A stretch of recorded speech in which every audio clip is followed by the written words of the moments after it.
नमस्कार। आप सभी लोगों का एक बार फिर से स्वागत है आपका हमारे चैनल बघेल सर केमिस्ट्री में। और आज हम आपको इस वीडियो के माध्यम से कक्षा 12 की रसायन विज्ञान का जो एमीन पार्ट है, पार्ट नंबर 13, उसका नामकरण बताएंगे आपको। तो यहाँ हमने आपको हेड डाल रखी है एमीन का नामकरण। अच्छा, एमीन को जो हम यहाँ इस पार्ट में जो एमीन पढ़ेंगे वो दो प्रकार की हैं। एक तो R बॉन्ड NH2, दूसरी एमीन जो है वो है AR बॉन्ड NH2। इसको कहते हैं एल्किल एमीन,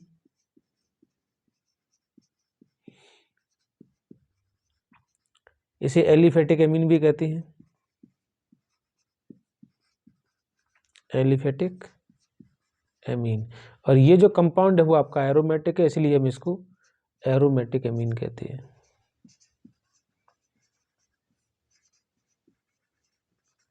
तो अब जो नाम चलेंगे वो हम सबसे पहले देखते हैं सामान्य नाम। सामान्य नाम, तो सामान्य नाम के लिए इसी फॉर्मेट पर नाम लिखा जाता है।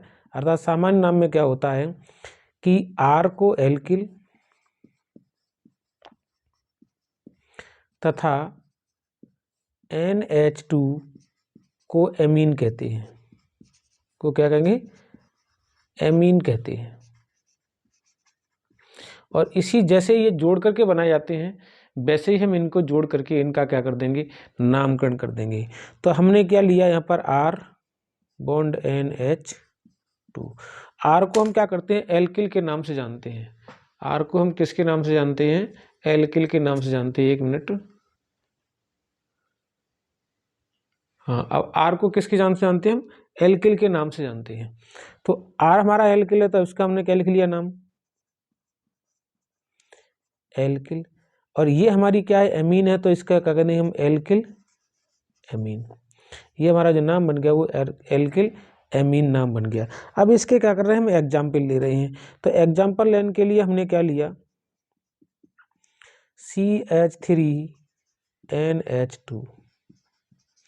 ये देखिए, अब ये तो एमीन ही रहेगी आपकी। ये जो है वो क्या रहेगा? एमीन। ये जो बन गया वो मेथिल। तो हम क्या करते हैं? इसमें मेथिल एमीन कह देंगे। इसी प्रकार क्या कहे हमने? C2H5NH2। ये हमारी क्या है? एथिल। और ये क्या है? एमीन। तो नाम क्या हो गया इसका? एथिल एमीन के नाम से रह देगी। इसी प्रकार हमने और रख दिया C3H7 और क्या कर दिया? NH2। तो C3H7 क्या है? प्रोपिल। और ये क्या होगी? आपकी एमीन। तो ये क्या बन गया? आपका प्रोपिल एमीन बन गया। तो इस तरीके से ये सारी की सारी जो एमीन है वो आपकी प्राइमरी एमीन है। प्राइमरी एमीन कैसे कहा गया? कि NH2 समूह जो है वो एक कार्बन से जुड़ा है। NH2 समूह जो एक कार्बन से जुड़ा है, ये NH2 समूह जो है वो एक कार्बन से जुड़ा है। दूसरी बात क्या है प्राइमरी की पहचान? कि प्राइमरी एमीन में समूह जो होगा वो NH2 होगा। NH2 होगा तो वो कौन सा होगा? 1 डिग्री एमीन की बात कर रहे होंगे। तो अभी हमने आपको ये जानकारी के लिए बता दिया कि यहाँ पर ये जो एमीन है वो सारी की सारी आपकी 1 डिग्री एमीन है। बात आती है दूसरी कि अगर इस एमीन से 2 मेथिल समूह जुड़े हों या 2 एल्किल समूह जुड़े हों, तो 2 एल्किल समूह का क्या मतलब हो गया? CH3NH single bond CH3। अब ये आपकी क्या रहेगी? ये तो एमीन ही रहेगी। नाइट्रोजन जो है जिसकी तीनों संयोजकताएं हाइड्रोजन से जुड़ी हों और किसी कार्बन से जुड़ी हों, तो वो आपका क्या कहलाता है? एमीन कहलाता है। लेकिन तीनों संयोजकताएं नहीं जुड़ी होनी चाहिए। तीनों संयोजकताएं जुड़ जाएंगी तो वो आपकी अमोनिया बन जाएगी। तो अभी हमारे पास क्या है? 2 है। तो देखिए, एक मेथिल ये रहा, एक मेथिल ये रहा, तो हम इसको क्या कहेंगे? Di methyl amine. क्या कहेंगे इसको? डाई मेथिल एमीन कहेंगे। क्योंकि हम मेथिल समूह कितने हो गए?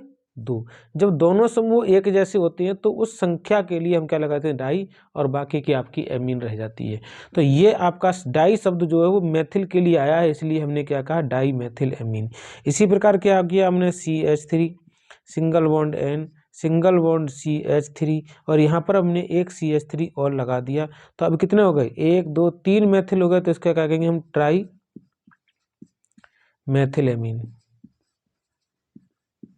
क्या कहेंगे इसको, ट्राई मेथिल एमीन के नाम से जानेंगे। तो इस तरीके से डाई और ट्राई लगेंगे। लेकिन अब क्या है, थोड़ा कन्फ्यूजन यहाँ आ जाता है कि अगर हमारे पास क्या हो कि CH3 बॉन्ड NH2 और एक NH बॉन्ड एक तरफ क्या हो कि CH2 और CH3, एक तरफ कार्बन की संख्या कम और एक तरफ कार्बन की संख्या कितनी हो जाए, ज़्यादा। तो इधर हमारे कार्बन कितने, 1, और इधर हमारे कार्बन कितने हो गए, 2 हो गए। तब क्या करेंगे, तब ये करेंगे कि ये जो एमीन समूह है वो बड़े कार्बन की ओर प्रस्थापित होगा, छोटा कार्बन जो है वो प्रतिस्थापित समूह के रूप में माना जाएगा। तो नाम क्या बन जाएगा इसका, ये देखिए मेथिल, और ये हमारी क्या होगी, एथिल एमीन। तो क्या हो गया, मेथिल एथिल एमीन के नाम से इसको हम जानेंगे। तो ध्यान यह रहे, यही एक लॉजिक पॉइंट है कि जब हमारे एमीन समूह के दोनों ओर कार्बनों की संख्या अलग अलग आ जाए तो हम बड़े कार्बन की ओर एमीन समूह को जोड़ करके और छोटे कार्बन को प्रतिस्थापी के नाम में मान लेते हैं। तो हमारी वहाँ पर वो एक नई एमीन बन जाएगी। उसका नामकरण इस तरीके से किया जाता है। अब आती है अगली बात। अगली बात क्या है कि अगर हमारे पास, अब क्या किया हमने, यहाँ पर हमने जो समूह लिया इसके आगे कि CH3 सिंगल बॉन्ड CN, यहाँ ले लिया हमने N, और यहाँ ले लिया हमने C2H5, और एक बार फिर ले लिया हमने C2H5। अब क्या करेंगे, दोनों जगह जो है वो क्या हो गया, दो प्रकार के एक जैसे समूह लग गए। जब दोनों जगह एक प्रकार के दो जैसे समूह लगेंगे और एक जगह कैसा हो गया, छोटा समूह हो गया, तब हम इसका नाम क्या करेंगे, तब हम क्या करेंगे, ये दोनों समूह को एमीन से जोड़ के रखेंगे। क्या कर दिया, इन दोनों समूहों को एमीन से जोड़ के रखेंगे, इसको बाहर रखेंगे। तो ये हमारा क्या हो गया, प्रतिस्थापित। तो क्या लिख देंगे, मेथिल। अब ये दो हैं तो लगाएंगे डाई, है क्या, एथिल, और ये रहेगी क्या आपकी एमीन। तो ये क्या बन गया आपका, इस तरीके से मेथिल डाई एथिल एमीन बन के तैयार हो गया। तो इसी प्रकार आप दूसरा ले लेंगे। दूसरा क्या किया हमने, चलिए इसको इरेज कर देते हैं, दूसरा देखते हैं अभी।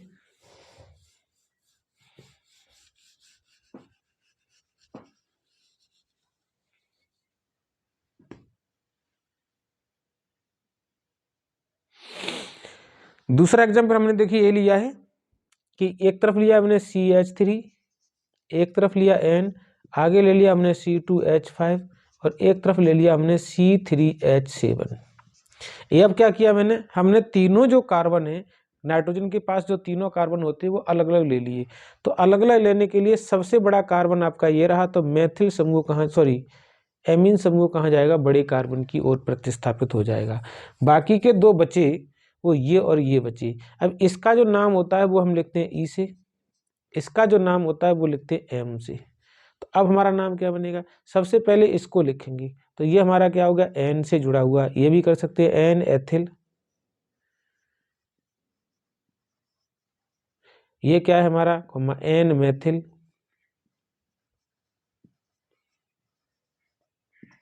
अब क्या रह गया, अब ये रह गया प्रोपिल एमीन। तो क्या बन जाएगा आपका,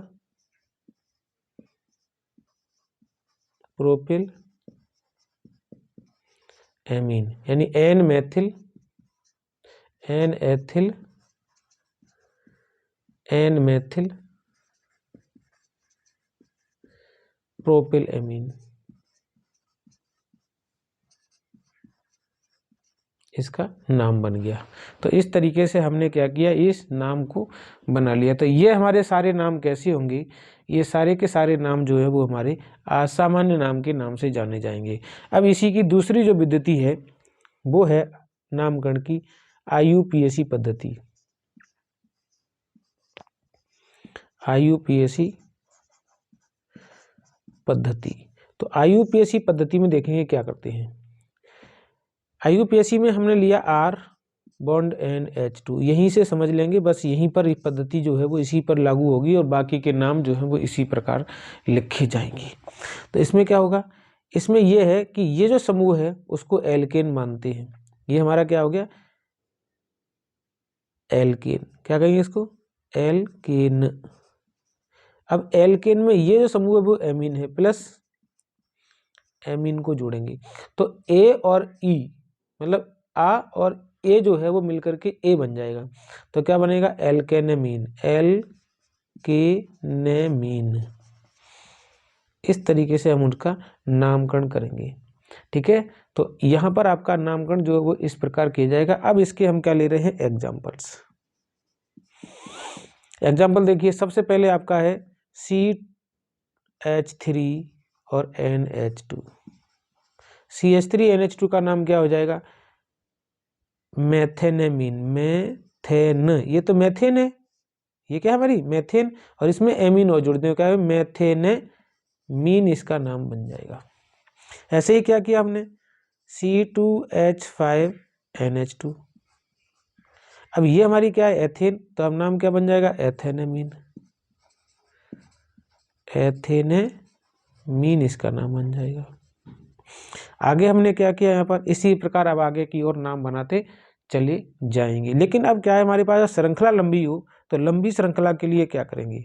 जैसे अपने पास है CH3 CH2 CH2 और अब लगाए यहाँ पर आके NH2। तो कार्बन कितने हो गए यहाँ पर? 2 3। तो 3 कार्बन में ये पहले कार्बन पे ऐसे 1 2 3, ये कौन से कार्बन पे? पहले पे। तो हम क्या लिखेंगे? 1 प्रोपेनेमीन। प्रोपेनेमीन ऐसे भी कर सकते हैं, और इसमें क्या कर सकते हैं? आगे लिख दिया और करके। और हम क्या करेंगे इसका? प्रोपेन। एल्किन कितने कार्बन की? प्रोपेन और 1 एमीन। क्या बन गया? ये प्रोपेन 1 एमीन के नाम से इसको हमने जान लिया। अब क्या करेंगे? इसका समावयवी रूप बनता है। समावयवी रूप क्या है हमारा? CH3 सिंगल बॉन्ड CH, यहाँ पर क्या लगा दिया हमने? NH2 और आगे क्या आ गया हमारा? CH3। ठीक है, आगे क्या आ गया हमारा? CH3। तो अब इसका नाम क्या बनेगा? अब देखिए यहाँ पर, यहाँ नंबरिंग करेंगे 1 2 3। तो ये कौन से कार्बन पे? दूसरे पे। तो क्या लिख देंगे हम इसमें? Propane 2 amine. और क्या कर देंगे? 2 प्रोपेनेमीन भी कह सकते हैं। 2 प्रोपेनेमीन। इस तरीके से हम क्या करेंगे? इसका नामकरण करते चले जाएंगे आगे की ओर। अब आगे क्या है कि ये तो NH2, ये सारी की सारी अभी जो बात हमने की है वो सब प्राइमरी एमीन की है। अब हम अगर सेकेंडरी एमीन की बात करें तो सेकेंडरी एमीन में क्या लेंगे हम? सेकेंडरी एमीन में क्या होगा? यहाँ पर NH2 समूह के पास में नाइट्रोजन के पास जो है वो मेथिल समूह की संख्या बढ़ जाएगी, अर्थात एल्किल समूहों की संख्या बढ़ा दी जाएगी। और जब एल्किल समूहों की संख्या बढ़ा दी जाएगी तब उसमें नए प्रकार एमीन प्राप्त हो जाएंगे। तो देखिए अभी उसका नामकरण क्या है?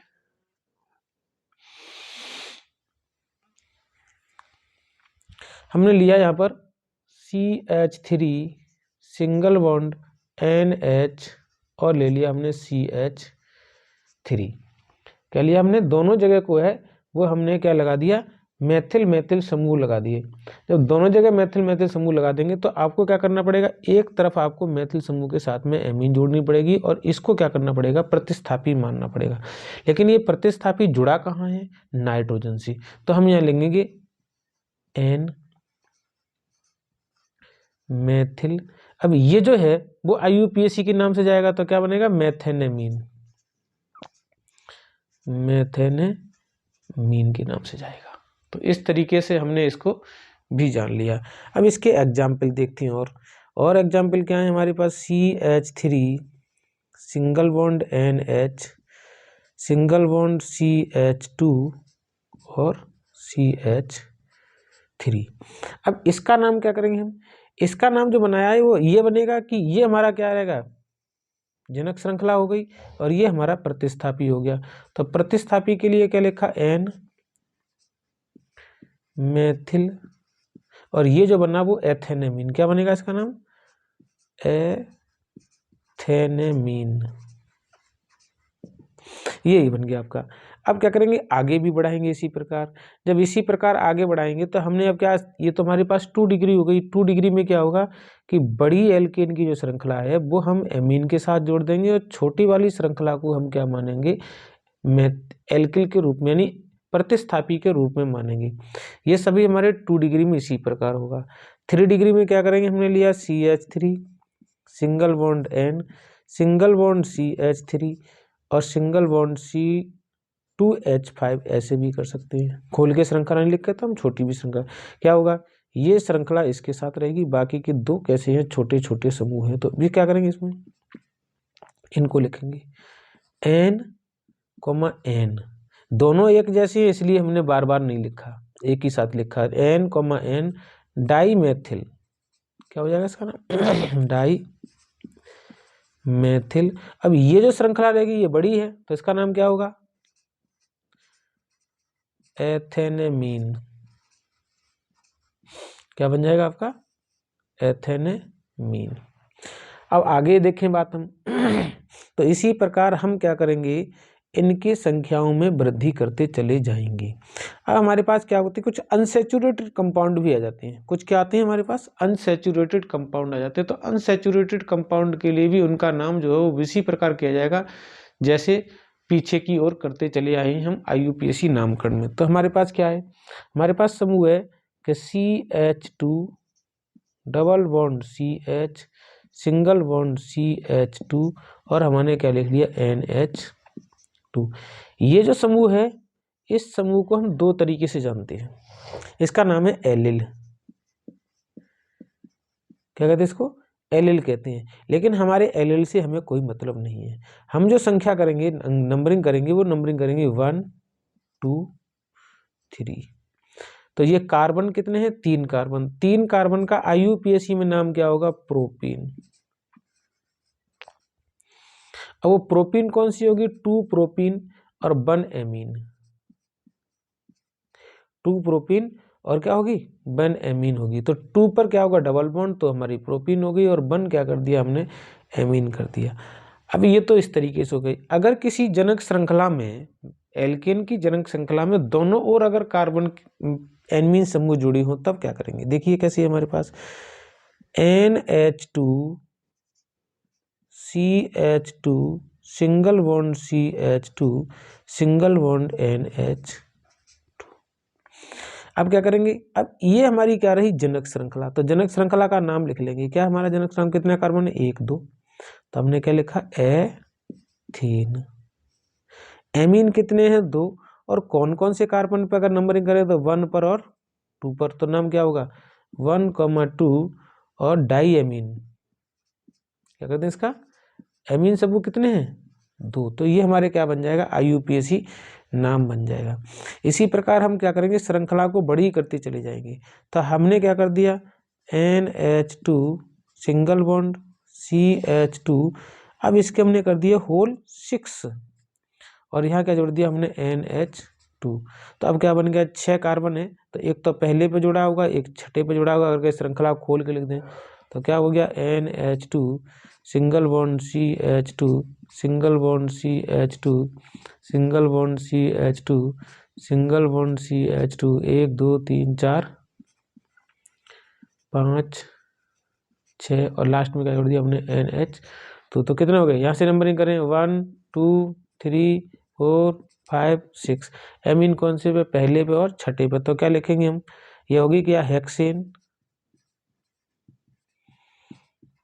और 1,6 और डाई एमीन बन गया। तो इस तरीके से हमने क्या कर दिया, इनका नामकरण कर दिया। आगे की हम इसी प्रकार की श्रृंखलाएं और देखेंगे, फिर हमारे नामकरण हम आगे की ओर इसी प्रकार हम सीख जाएंगे और हम आपको करते रहेंगे।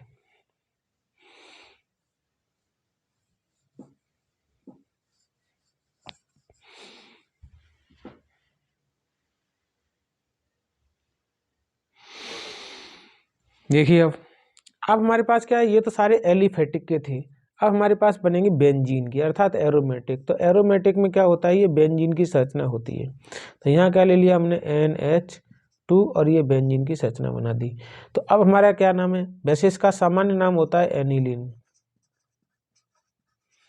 क्या नाम है इसका, सामान्य नाम है एनिलीन।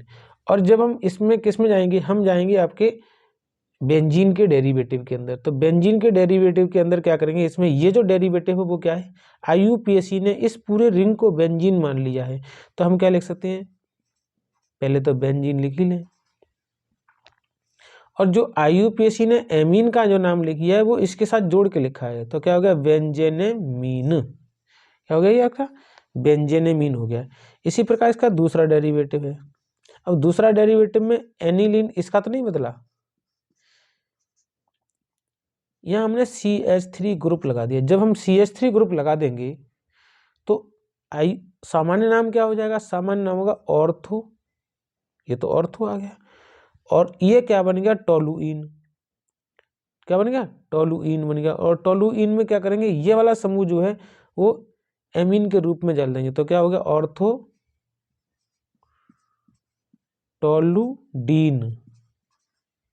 क्या बन गया, ऑर्थो टोलुडीन बन जाएगा। लेकिन हम क्या करेंगे, IUPAC में अगर इसको देखेंगे तो इसका नाम क्या है, ये तो हमारी क्या होगी, एनिलीन हो गई। लेकिन इसके सापेक्ष ये कहाँ जुड़ा हुआ है, दूसरे कार्बन पर जुड़ा है। नंबरिंग करेंगे 1 और 2, जब दूसरे कार्बन पर जुड़ा तो नाम क्या हो गया, 2। ये प्रतिस्थापी समूह माना जाएगा, तो बन गया 2 मेथिल, और यही नाम फिर हम यहाँ लगा देंगे। तो ये क्या बन गया, बेंजेनेमीन। बेंजेनेमीन, बेंजेनेमीन, ये आपका ये नाम बन गया बेंजेनेमीन। ठीक है, तो बेंजीनीमीन कर लेंगे यहाँ, बेंजीनीमीन। ठीक है, तो अब हम क्या करेंगे, ये बेंजीनीमीन को भी IUPAC ने एनिलीन मान लिया है। क्या मान लिया इसने, IUPAC ने एनिलीन। तो अब हम इसको क्या कर सकते हैं, इसका नाम लिख सकते हैं हम 2 मेथिल एनिलीन। अगला, अब हमारे पास यही डेरिवेटिव को कुछ इस प्रकार लिखा जाए, NH और CH3। तब हम क्या करेंगे, तब ये जो डेरिवेटिव है वो डेरिवेटिव है, और ये आपकी क्या हुई, एनिलीन हो गई। तो हम क्या लिखेंगे इसके लिए, इसका नाम होगा N मेथिल, और ये आपकी क्या है, एनिलीन। तो नाम क्या बन गया, एनिलीन बन गया। अब देखिए इसमें और इसमें थोड़ा डिफरेंस है। इसमें क्या है, ये जो मेथिल समूह है ये डायरेक्ट नाइट्रोजन से जुड़ा है, इसलिए हमने N लिख दिया, और यहाँ पर मेथिल समूह जो बेंजीन से जुड़ा है इसलिए हमने इसको 2 मेथिल लिखा। ये कहीं भी जुड़ा हो सकता है, उससे कोई डिफरेंस नहीं है, जहाँ जुड़ा होगा वहाँ उसकी नंबरिंग करके लिख देंगे। लेकिन हमारा जब N से जुड़ा होगा तब हम उसको N एथिल एनिलीन के रूप में लिखेंगे। इसका दूसरा डेरिवेटिव भी ले लेते, देखिए